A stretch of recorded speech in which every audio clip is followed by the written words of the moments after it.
All right, guys, welcome to our Friday night wealth creation course. Thank you for joining us today. If you're just tuning in for the first time, my name is Jerry. I'm the owner here at Wealth DynamX, and we are running a tad bit late. So as you're getting on course, I want to cover what we are going to be focusing on tonight. The question, should I pay off my mortgage?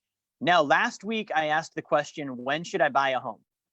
Okay, and I can't tell you for the last week how many real estate agents and mortgage officers that I've had on my back just because they don't agree that it's not always a smart idea to buy a home. There's timing on this. You buy at the right time, right? So tonight we're going to cover kind of phase two. When should I pay off my mortgage? Should I pay off my mortgage? Is that a good decision? All right. Now, again, this is all part of the sequence of financial mistakes. Okay, things that I might do if I have well intentions and I'm excited about finances. I'm trying to be successful. I'm trying to win. But because I maybe don't know all the details, or maybe I lack education, or maybe no one ever taught me, or I've just never looked at the math, I might actually make a well-intentioned mistake. Okay, I've done that before where I thought I was doing the right thing based on the data that I had, and then found out later that I could have done a better job, or maybe I did something harmful or wrong because I didn't have the data. So this is the question, should I pay off my mortgage? Okay, I've been in finances as an advisor for almost 10 years now, working with people, helping them with their finances with a plan to build wealth. And this is one that usually by like mid 30s, early 40s, people are focusing on. Okay, because if I'm 30, 40 years old and I've been doing good with money, I've paid off all my consumer debt. I'm saving, I'm putting money in my retirement accounts, I'm doing all the right stuff. And the next thing that I'm eyeballing is I'm looking at that $2,000 a month mortgage payment. Right. And I'm like, man, I could get rid of that thing. If I just double up, or I make a couple extra payments here and there, right? I pay extra every month, I could have that thing paid off and then I won't have a mortgage. Okay, really nice sounding idea, but I want to ask the question, is that the right move? Okay, is that the right move? Now, before we dive into that, we need to understand the facts about mortgages. So a mortgage is a first position lien, meaning it's a primary loan on the title of the property. Okay, I'm on title, but that loan is actually an encumbrance. It means that loan is the reason why I have the property. I don't actually own it free and clear. Right? So if I didn't pay, the bank would foreclose and they would take ownership of my property. So it's a first position, meaning it's senior. Right? If I have a secondary mortgage or I have other debts against my property, those are not going to be paid before that mortgage. Right? So it's a first position lien against my primary residence in this example. Obviously, I could have a mortgage on any property. I could have that on a rental property. I can have that on an Airbnb. But what I'm talking about today specifically is, do I pay off my primary residential mortgage, the house that I live in? Right? Do I pay that off? So the mortgage, it's a first position lien against my primary residence in the example we're using today. Now, it's going to be comprised of two things majorly: principal and interest. Okay, principal and interest. Now, interest is something that is an area that I want to simplify.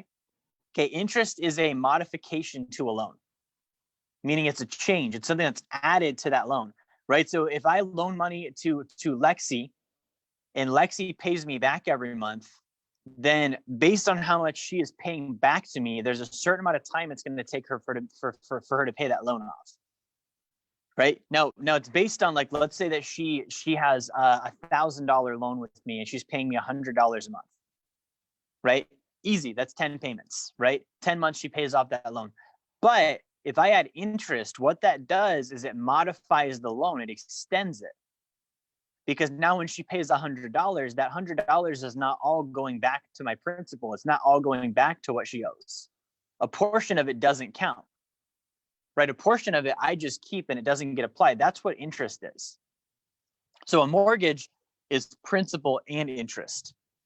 It's called an amortization, meaning that it's going to be, from a mathematical standpoint, divvied up over a certain split of interest and principal month after month until that loan's paid off. Right? Now, what we know to be true with a mortgage is broken down to where when I first start that mortgage, almost all of my payment goes to interest. Almost all of it goes to interest. And by the time I pay that thing off, I've paid a lot in interest. We're going to look at that tonight. And that's what people are trying to avoid. If I'm like, man, I want to pay off my house, that's usually what I'm trying to avoid. I'm trying to make it so I don't have to pay all that interest. Now, a mortgage is typically 30 years long. Hey, you can do 30, 20, 15, but most people do 30. That's what's sold. And the reason why is because 30 years makes the payment smaller, right? So if I do a 30-year loan, that's going to be a smaller payment than a 15-year loan. Now, if I do a 15-year loan, I'm going to have bigger payments, but I also pay off my house faster. So I used to be a Dave Ramsey guy. I would tell people 20% down on a 15-year mortgage. Okay, 20% down helps you avoid your PMI, 15-year mortgage. You're guaranteed to pay off in 15 years. Bigger payment, sure, but by the time you're done, retired, you have a paid off house. That was the idea. Most people don't do that. Now, if I was to buy a mortgage today, I wouldn't do 15, I would do 30.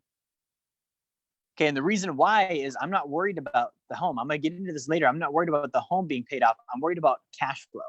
Okay, how much passive income do I have coming in? Now, here's the deal on the math with this. This is a $309,000 mortgage. Just looking at math, right? 309,000, 30-year mortgage at 3.5% interest. Okay, I will pay $190,000 in interest. Okay, I could buy another house with that. Okay, think about it. That's a lot. That's more than 50% of my balance is going just to interest, right? So I paid for that house and 50% of it again, paying it off and the interest. So this is a lot of times what people are trying to avoid when they're trying to pay off that house early. They don't want to pay that interest. I don't blame them. I wouldn't either, right? But again, we're not looking at just emotional, am I trying to pay interest? We're looking at what creates wealth. What creates wealth? That's the question we're asking tonight. Now, another fact is that a mortgage is illiquid. All right, that means that if I pay money on that mortgage, I can't pull that money out. Right, Mike, you have a mortgage. If you pay money on the mortgage, can you just take it back out again? Nope, that's gone. That's not Mike's money anymore. Mike gave that to the bank, right? So a mortgage is illiquid, so I cannot access my equity. Equity is a lot like a 401k. I don't actually have it unless I sell or harvest. If I get rid of the property and I secure the equity, now I made money. Okay, or if I took a loan against it and pulled the equity out that way, I made money. But if I just have a house that's paid off or I have equity sitting in my house, I haven't actually made anything. Okay, it's an unrealized gain. If I had made something, the IRS would be trying to tax me, wouldn't they? Right, so I have to look at that. The equity in the mortgage is illiquid. That's a fact, not good or bad. It's just a fact. And then finally, my 30-year mortgage.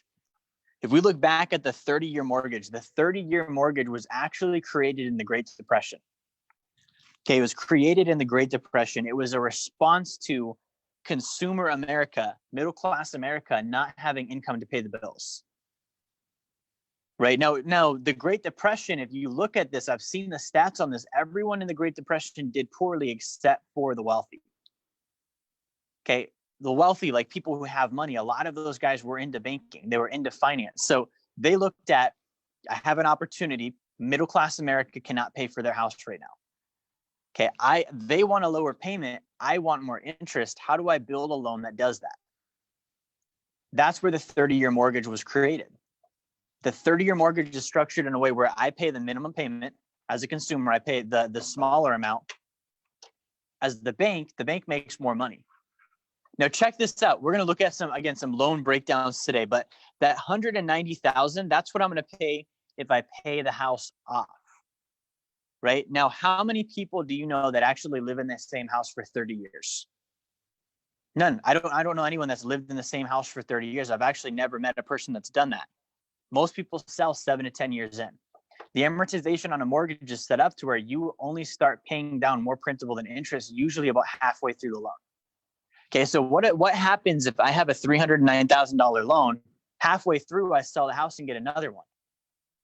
I just reset my loan amortization on that new house to where I'm again mainly paying interest. The average American never gets to the point where they're paying more principal than they are interest on their mortgage. The bank always wins because the bank's always getting the majority of that payment. They structured it that way because they know that person's probably going to move. When they move, they're going to get a new mortgage. When they get a new mortgage, it resets. They're going to pay us all of the interest up front again. And they're probably not going to stay in that one long enough either. We're going to keep getting paid.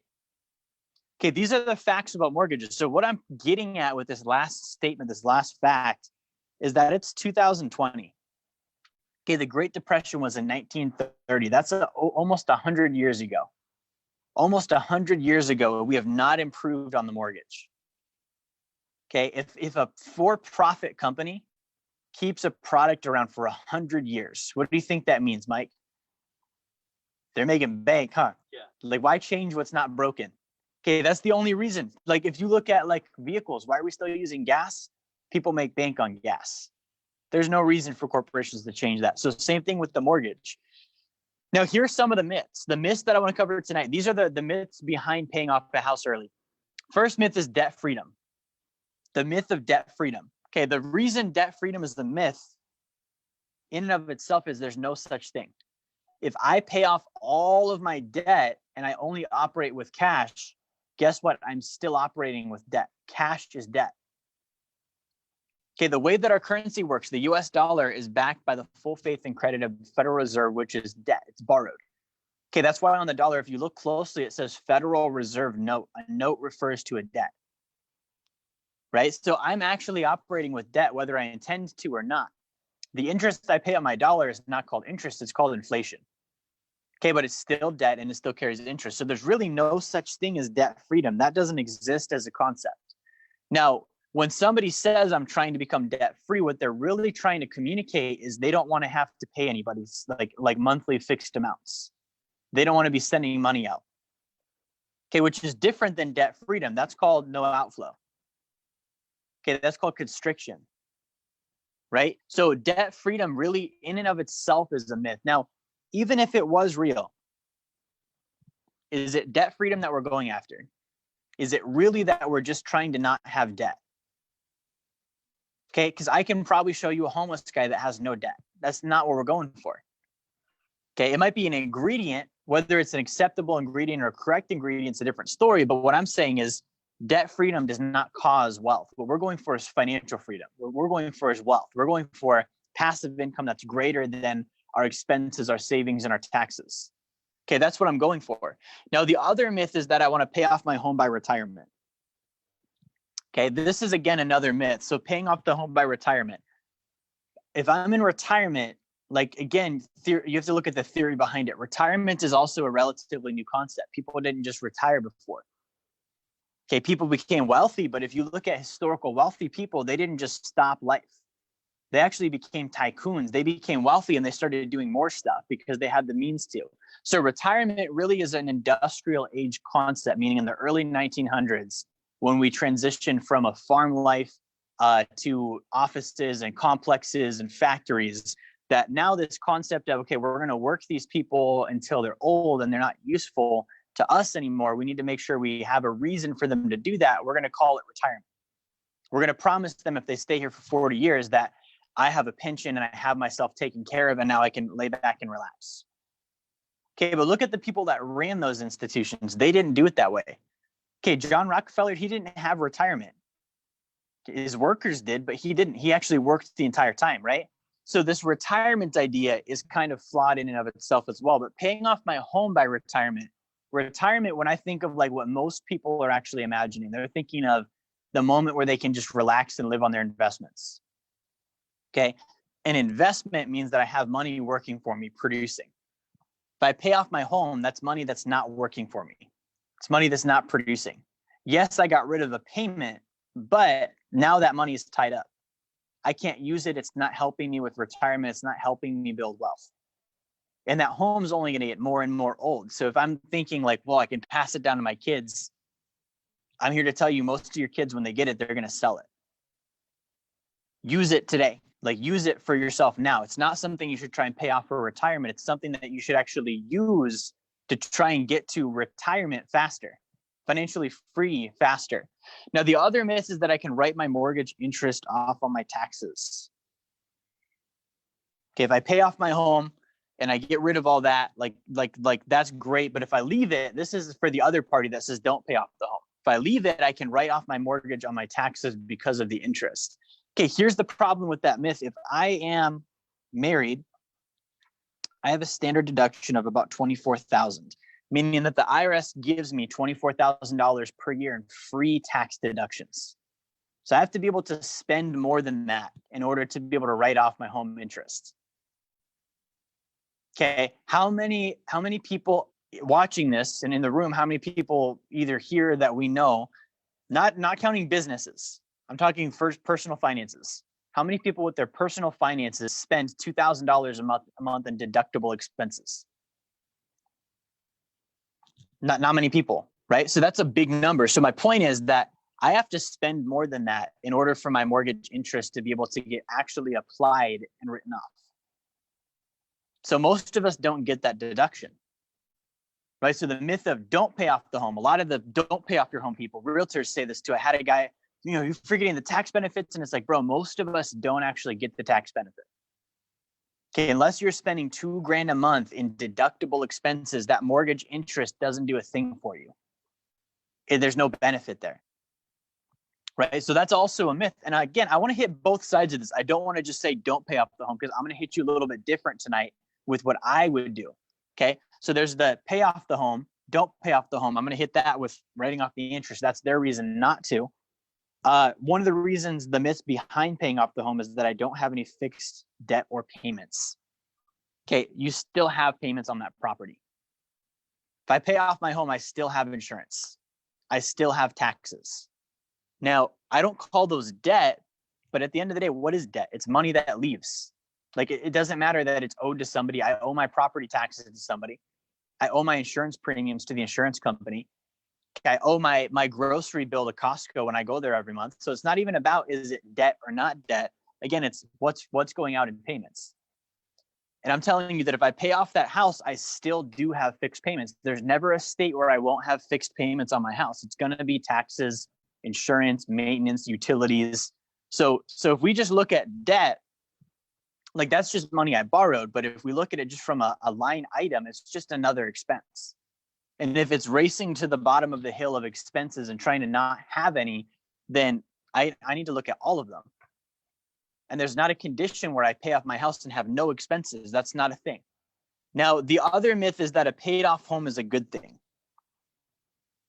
Okay, this is like one of those right things. It's a good thing to have the house paid off. Okay, so let me pitch it to you this way. $309,000, I pay it off. It's just sitting there. It could be invested, earning me $3,000 a month, but it's not. It's just sitting there. Is that really a good thing? Think about that. Is that really a good thing? I could have $3,000 per month in cash flow right now from that money, or I could just have no payment. Okay, now we just talked about, what if my mortgage payment on that is $2,000 a month? Well, I'm saving $2,000 a month by not having it. But if I were to go use that equity and put it to work, I would be making $3,000 a month.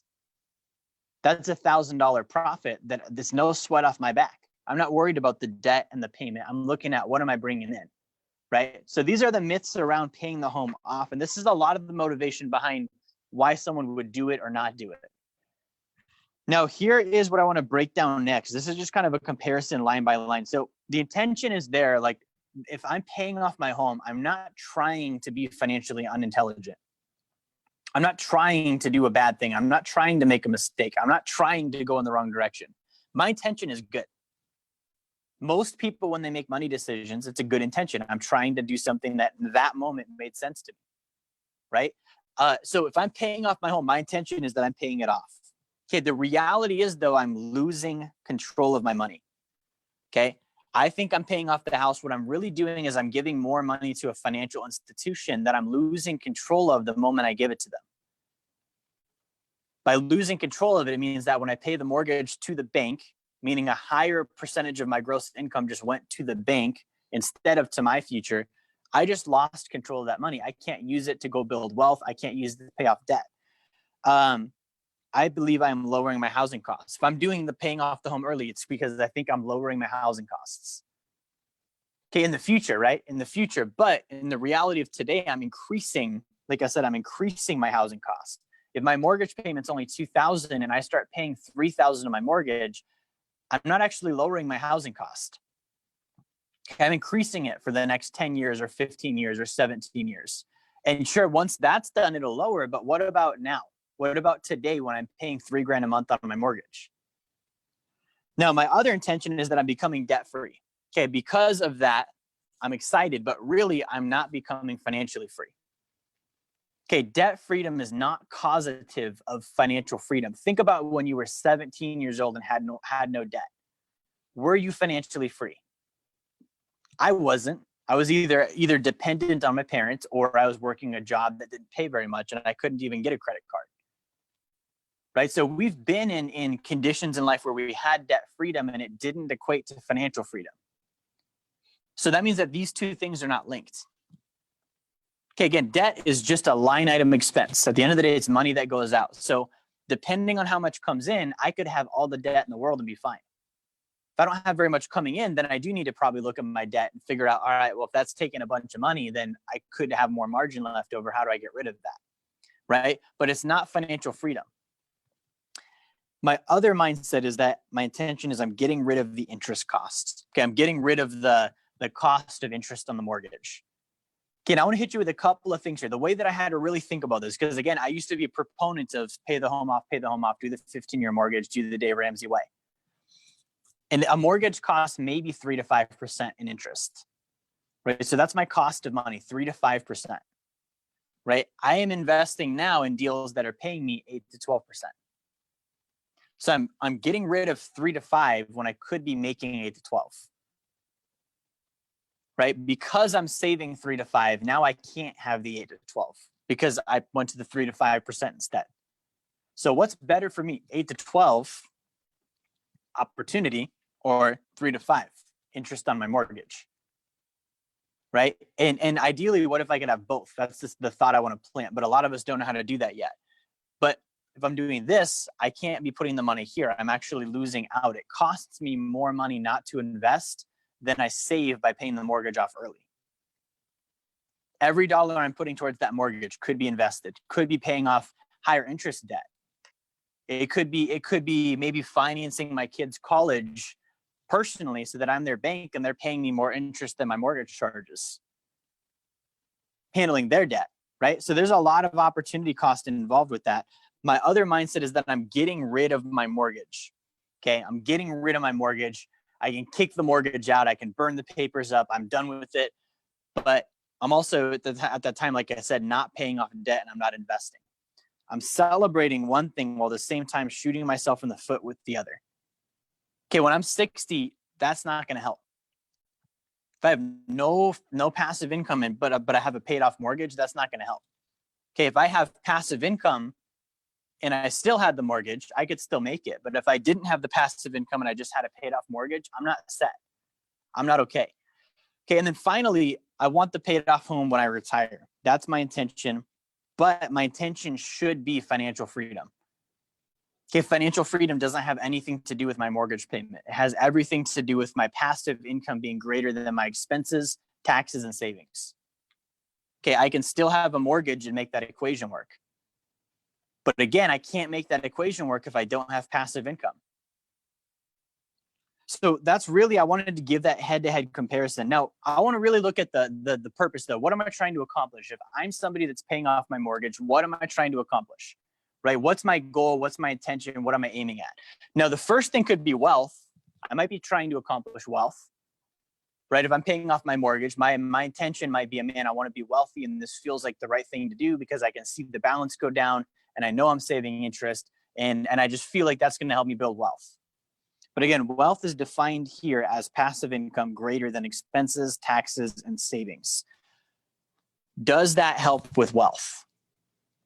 Does getting rid of my mortgage payment give me passive income, Mike? Nope. Okay. Getting rid of my mortgage payment, does it help with my expenses? It does. Okay. So there's one of the 4 things that are mandatory. Does it help with my taxes? It doesn't. Does it help with my savings? Not right now. It's actually costing me savings. Right? So when I look at the equation, meaning all 4 of these have to be there, I cannot have no passive income with expenses, taxes, and savings.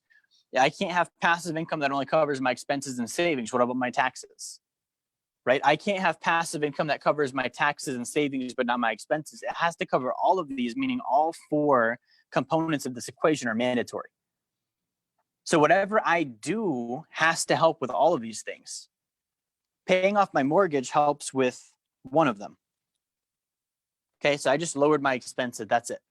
It did not give me passive income.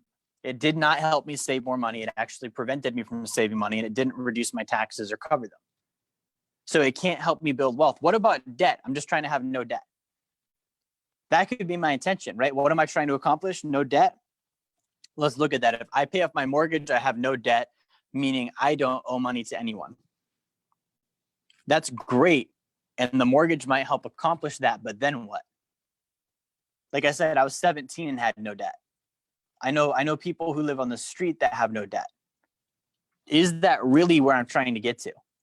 Is that really the destination? For me, it's not. And I don't think for most people, when you think of it that way, I think that that's not the destination.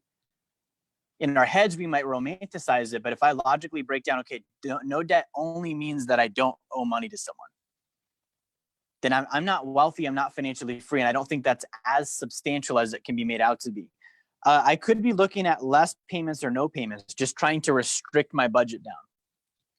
I want to have less money going out, so I'm going to pay off that mortgage, right? And so again, that's just defined as I don't have monthly obligations. This goes back to kind of the same as the debt. I know people who are broke that have no monthly obligations. Okay, ideally, financial freedom doesn't mean that I don't have monthly obligations. It means that I can spend whatever I want on whatever I want because it doesn't matter, because I'm financially free and I don't worry about them. And I don't even consider them obligations because I have enough income. That's what I think about with financial freedom. So we could accomplish less expenses. And then the final one is my intention might be to accomplish home ownership, just owning a paid off house, a paid off home, right? Now, nobody other than the government owns my house. That's the definition of a paid off home. A paid off home means nobody other than the government owns my house. I'll still have taxes. I still have to insure it, right? So technically, I never own the home. Okay, did you know real estate actually comes from the term royal estate, which refers to land owned by the government? Like, look at it as the root of where real estate came from, royal estate. So there's no actual home ownership. I feel like I own it because I don't have a mortgage, but factually I don't. Okay, if I stop paying my property taxes, I'll soon find out who actually owns that property, right? And I'm not saying you shouldn't have a house, but I'm saying let's not over romanticize what home ownership is, because it's not actually mine. If I don't pay my taxes, the government will take it away from me. That means it technically and factually is theirs, right?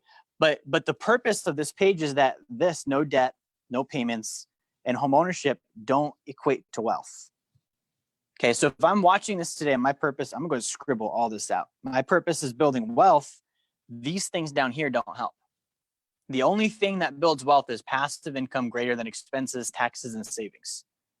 That is the only way to wealth. And home ownership doesn't accomplish that necessarily. Paying off a mortgage doesn't accomplish that necessarily. The only thing that does is having more passive income than my expenses, taxes, and savings. Does paying off my house get me there? Now, what am I accomplishing when I pay off my home? This is a big question. I need to look at cause and effect. What I'm actually doing, what's being created as a result. So the first thing that I'm accomplishing is I have no principal and interest payment. Okay, I have no principal and interest payment, meaning my money is not going towards the bank paying down loan principal. It's not going towards the bank's interest. That's being accomplished. Great. I also owe nothing against my house. There's no first priority lien. There's nothing like that. The title and deed are free and clear, right? There's no encumbrances. I owe nothing on my house. I'm accomplishing that. Okay. The government and I are the only owners of my house at that point, like we stated. I'm accomplishing that. Okay. But none of these things equate to wealth. Okay. If you talked to a wealthy person and you asked them, what is the key to wealth? What are the odds, in your opinion, that you think they would tell you, Mike, having no principal and interest payments is what got me here? They're not going to say that. They probably have a house. They probably have a mortgage. I bet they finance their car. And they're going to not tell you that having no principal and interest is the way to wealth. The other one is owing nothing against your house. I guarantee you that they're not going to say, yep, the reason why I'm wealthy is I owe nothing on my house. Okay, real wealthy people, they leverage their homes. They actually use their homes to produce wealth. And then finally, they're not going to say, hey, the reason I'm wealthy is because the government and I are the only ones that own this place. That's the secret. That partnership with them where I pay them property taxes and pay no one else anything, that's the reason why I'm wealthy. Okay, that's not it either. So you have to look at, I'm trying to accomplish wealth. This is not wealth. This is not wealth. And this is not wealth. And these are the only things accomplished by me paying off my mortgage. Okay, therefore, if I'm doing this, I'm actually going in the opposite direction, right? I'm actually not going to build wealth. I'm actually getting further from wealth because of the fact that most people are not going to pay off the mortgage and still be able to build passive income and still be able to pay off all of their debt and still be able to do that before they're old. Yeah, I might be able to get there when I'm 60 or 70, but my goal of wealth, and for you, it should be the same, is to be there sooner than that. All right, so this next one is it wrong to pay off the house? Or are we saying you shouldn't? Am I saying it's a bad idea to pay off your house and you should never pay off the mortgage and you should keep a 30-year loan on at all times? No, so that's not what I'm saying. Okay, I'm saying that if I am doing this, I'm lessening the interest I pay. Right, that's not wrong. That's actually not a bad idea. See, so I get where you're coming from. I would be actually like looking at, okay, this, I could track the logic behind why someone would do this. I am lessening the interest I pay. So that's not all bad. Okay, I am eventually reducing the amount of monthly income I give to financial institutions. So even at that point, like maybe 15 to 20 years down the road, at some point I will have more money back, right? That's not a bad concept. But the missing link is that I'm not creating anything. Okay, I'm not generating income. I'm not generating more. I'm only getting rid of. Okay, so if I'm getting rid of interest, I'm lessening. That's not expansive, right? Wealth means that I have to have the passive income coming in, which means that I need to be expanding and creating, not restricting and pulling back and economizing. There's a time and a place for that, but that's not how wealth is built. Okay, and then again, at some point, I'll have monthly payments freed up. But again, that's a restrictive thing. I'm cutting down an expense to make room for more money to go out later, right? That's not creating wealth. So I have to look at the missing link in the equation: passive income greater than. Passive income greater than expenses, taxes, and savings. Okay, so if I don't have the passive income greater than part, then I'm not wealthy. I'm not going to get wealthy. So these things are great. They might handle the latter half of the equation, but they don't actually get me where I need to go. So I want to show you guys the math on this. Okay, this is a $309,000 house. Okay, mortgage, 30-year loan at 3.5%. Okay, so I have a $309,000 mortgage on a 30-year note of 3.5%. My monthly principal and interest payment is $1,388 per month. Okay, $1,388 a month. Let's say that I'm trying to pay this thing off. Okay, this is how I would usually see most people do it. They're at $1,388. They're like, I'm gonna pay it off. What's a round number? $2,000. Let's put $2,000 a month towards the house. Isn't that kind of how they do it, Mike? Okay, it's $2,000 a month. It's an easy number, so they just put $2,000 a month. That's $612 extra to get to that $2,000 nice round monthly payment.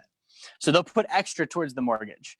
Now, by doing this, this is where it's not all bad. I do save $88,000 in interest.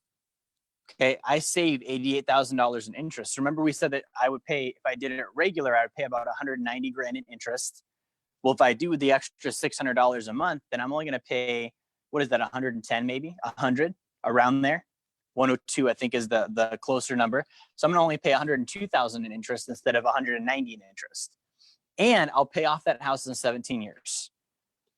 Okay. Now, what that means, though, is that for 17 years, my housing payment went from $1,388 up to $2,000. Increase. If we just looked at it as a graph, my housing payment went up. I was spending more money on housing than I would if I didn't do that. Right? So that's not necessarily a good thing, even though I am out early. Right? So 17 years, the note's paid off. Now I have the $2,000 a month freed up.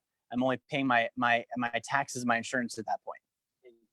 And utilities. There's a lot of other stuff in there, but my mortgage is gone, right? Now, the problem is that 309. What is that 309 doing for me? Zero. Okay, someone could say it's appreciating, but the problem is until I sell, I don't see any of that. Right? People in Detroit, their homes were appreciating before their market crashed. I have a client who's literally buying homes in Detroit for like 10 grand right now. At one point, those were 6 figures, right? So appreciation is not really a thing I get unless I cash out. I capitalize on it. I get a gain, right? So that's not working for me. That 309 is not producing anything. It's just sitting there. Okay, I might as well dig a hole in the backyard and stick it there and just wait. It's an inflation adjusted hole, but it's just going to sit there. It's not going to build wealth for me. It's not actively paying down debt. It's not financing anything. It's not creating or producing. The other problem is this 612 a month, I'm giving it up in order to save 3.5%. What if that 612 a month could make more than 3.5% going somewhere else? What if I could put it somewhere and earn 6%? 6 is better than 3.5, right? So if I'm focused on 3.5, but I could make 6, is it really a good idea to put that towards my mortgage? Right? So the equation here is I'm putting extra towards the mortgage. I am saving an interest. I am getting out of debt sooner, but the problem is it's not accumulating wealth for me. It's giving me 309 grand in equity that I can't use, $612 a month that's earning me 3.5% when I probably could go make more elsewhere. So what should I do instead? Right? Should I never pay my home off? Should I just leave it? Should I extend? This is what I would do. And when I own a home, this is what I will do. Okay, this is called a first lien HELOC, home equity line of credit. It's like a mortgage. It's a little bit different. So I would convert my mortgage to a first lien home equity line of credit. Okay, the way that this works is it's interest only. It is a 30-year variable rate line of credit. So I'm going to break this down. Interest only, principal and interest payments, right? I'm only paying the interest. So if my interest is 4%, I'm only paying 4% of what's in my loan. I'm not paying principal and interest, it's interest only. So if I was a $100,000 loan, I would pay 4% of that. Okay, so I'd pay $4,000 per year in interest. So that's like $300 a month for my mortgage payment at that point, right? So that's interest only, 30-year, meaning it's a 30-year loan. It's not a 10-year where I have a balloon payment or any of the other stuff that I might have heard about HELOCs. It's a variable rate line of credit. Okay, right now, I would be leaning towards variable. Personally, when I look at interest rates, I don't want to be in a fixed rate environment because I think interest rates can only go down. I don't think they can go up. If I look at interest rates around the globe right now, there's negative rates. Okay, if I'm a bank, think about it. If I'm a bank and I financially have to compete with international competitors and they're offering negative, am I going to get business if I bring my rates up? No, I'm going to lose business because they could go over to Denmark and get a negative interest rate, meaning they're going to get paid by Denmark to borrow money. I'm going to go to Denmark all day, right? Or what's the other factor here in the US? The stock market's propped up. It's false. As soon as interest rates go up, the market crashes, stocks go down, and housing goes down. And nobody will be able to fix that. It was supposed to happen probably 20 years ago, and it didn't. Meaning we've artificially kept our markets alive with government interference and central bank interference. And what that's done is if rates go up in this country, we probably go into a depression. We're not in a position where interest rates can go up. So I actually love the variable rate because I think it can only go down. Recent proof is last year they tried to raise the prime rate and it sent us into almost a recession, and it was only for a quarter. They did a quarter raise over a quarter, and it almost sent us into a recession. Now, this rate is based on LIBOR, not prime rate. LIBOR is actually a lower rate. This is the London interbanking rate. So they use this internationally. Prime rate's a little bit higher. This is what we use here in the US for prime lending. So the rate is variable. It's actually usually a little bit lower, right? And then finally, it's an interest-only payment. So I don't have a forced principal reduction on a normal loan. Because it's principal and interest, they're forcing me to pay down my principal. Okay, that should be my choice. If I don't want to pay down principal, I shouldn't. Or if I want to pay down more, I should be able to, instead of having all of it taken out and they dictate how much goes where. Right? So this is what a first lien home equity line of credit looks like. Now, here's the math on this. Same house, 30-year HELOC, 30-year loan at 4.26%. This is where my rate would be today. All right. Now, my monthly housing mortgage payment is $1,097. On the previous slide, we said it was $1,388. So I just actually freed up almost $400, $300 closer to that on housing per month. Interest-only payment that I make towards my mortgage. Now, let's say I wanted to do the same $2,000 round payment per month on my mortgage. So I do that. I pay an extra $903 on my mortgage every single month. Okay, now check this out. I save 86 grand in interest. So I'm saving about the same in interest, but I pay off my house in 11 years instead of 17. Same monthly payment, Same 30-year loan. The difference is that I'm doing a HELOC instead of a 30-year amortized mortgage. I just paid off my house 6 years sooner. Okay. And at year 2, now you guys are watching this, and if you don't understand the HELOC, you're like, Jerry, you just said don't pay off the house. What the heck? Like, you're just telling us now, use this and pay off the house. Here's the difference. The HELOC is a line of credit, meaning I can access my equity on a dime. Like immediately, if I need to pull equity out of the house, I have literally a checking account. I can pull the equity out and I can go invest that. I can pay down debt. I can do whatever I want to.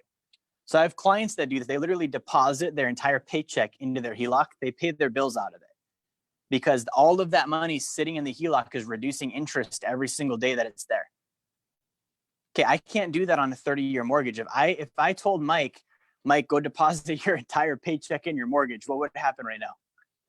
Mike would be broke. Mike would be like, dude, I can't pay my bills because all my money just went on my mortgage. So I'm saying on a line of credit, if I put all my paycheck there, I can immediately pull it out tomorrow, pay bills with it, do whatever I want, invest, right?